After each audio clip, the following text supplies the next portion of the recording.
In this episode of the Red and Gold Report, we're going to be looking at the question of who might be the Chiefs' return man this year. We're going to be looking at a potential reunion with a former Chiefs first round draft pick, changes to the Pro Bowl, and much, much more. So, first up in Chiefs news, former Kansas City Chiefs running back Darrell Williams has signed with the Arizona Cardinals. Contract details have not yet been released, but this late in free agency, I'm going to take a guess that this is a 1 year deal near league minimum.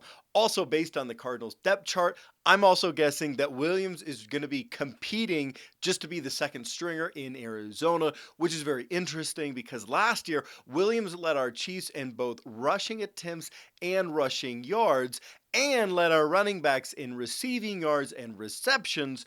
And now he's basically an afterthought for a random team at the very end of free agency. Now, I really appreciated Williams' work ethic, his commitment to the team, his team first attitude. But this afterthought of a signing shows my point earlier in the offseason that it basically just didn't matter who was playing running back for the Chiefs last year, right?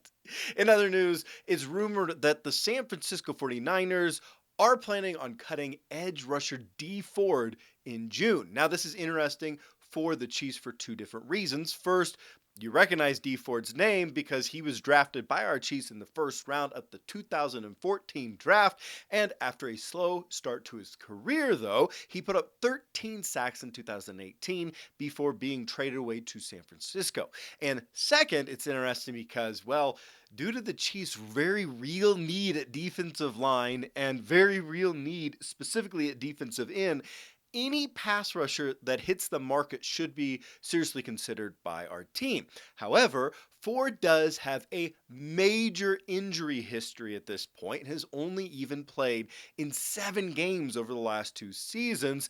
And you know what? He played pretty poorly in those 7 games, too. So it'd be a very risky signing for sure. But the thing is, we still need help at defensive line. Yes, we added George Karlaftis in the draft. Yes, Chris Jones will start at his true position of defensive tackle instead of the harebrained decision to start him at defensive end at the beginning of last year.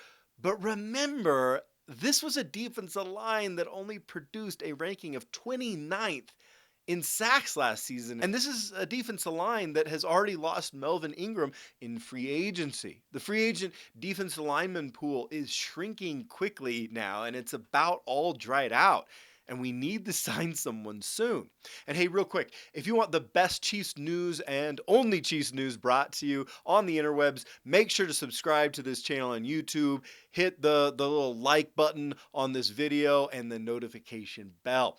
In other news, wide receiver Justyn Ross had an amazing one-handed catch recently caught on video in practice. Now, I know it's a meaningless catch against air, but it still gets me excited to see a player with so much potential on the roster as a rookie undrafted free agent. Like I outlined in my video on him, Ross has overcome a string of injuries that dropped him in the draft from being a top 10 pick to being undrafted. So I am really pulling for the guy. In other Chiefs news, Patrick Mahomes is slated to participate in The Match. You might have heard of it. It's a charity golfing challenge that's going to be on June 1st on TNT. He's teamed up with Buffalo Bills quarterback Josh Allen to play against the aging pair of Tom Brady and Aaron Rodgers. Rodgers has already been talking all sorts of smack about Mahomes and Josh Allen leading up to this golf match. So I am sure it's going to be about as fun as, well, watching anything can be during the offseason at this point. In other news, the Chiefs have entered the next phase of the offseason, which is all focused on OTAs, organized team activities.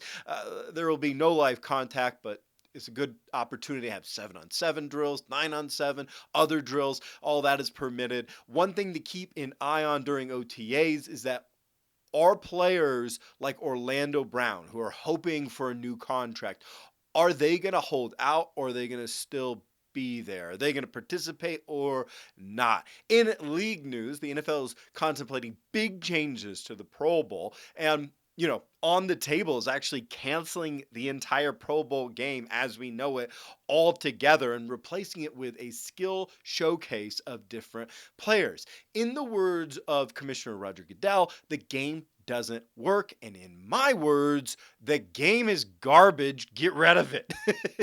Instead of celebrating football and the players, the Pro Bowl has become a farce. There's no effort, there's no tackling, there's no real football being played. Just 22 players out there trying to not get hurt and pretend like they're having fun for TV. And to make matters worse, the selection process for the Pro Bowl has become a complete joke, with some players who are the best players at their position in the entire league not even making the Pro Bowl roster, and other players who are kind of grading as bad backups making the Pro Bowl. So changes for the Pro Bowl sound like a step in the right direction to me. But hey, let me know what you think about the Pro Bowl in the comments below. Have you even watched the Pro Bowl in the last few years?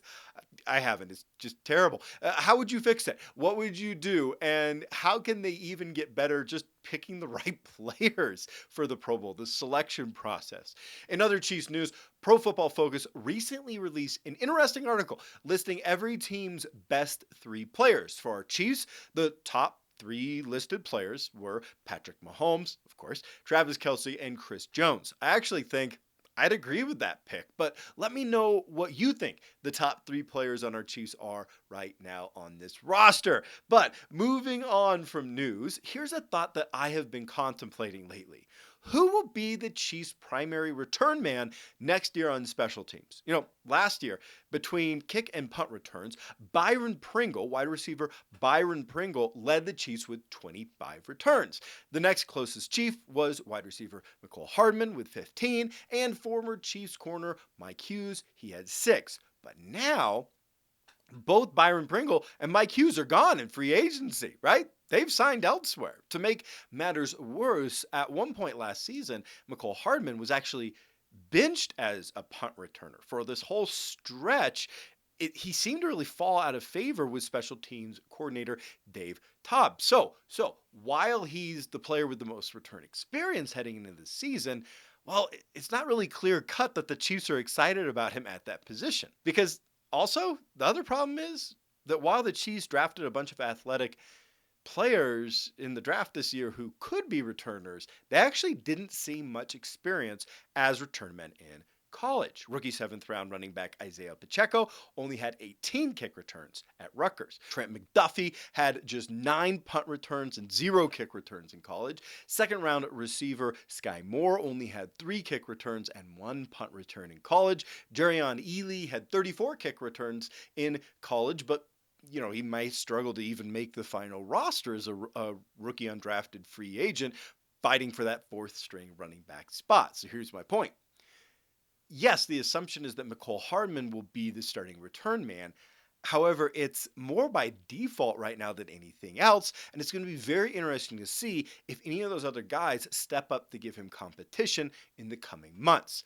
Well, that about does it for me, but what do you think? What do you think? Who do you think is going to end up being the kick return specialist for the Chiefs this year? Do you think the Chiefs should try to have a reunion with D4? Do you think that should happen if he is indeed released by the 49ers in June?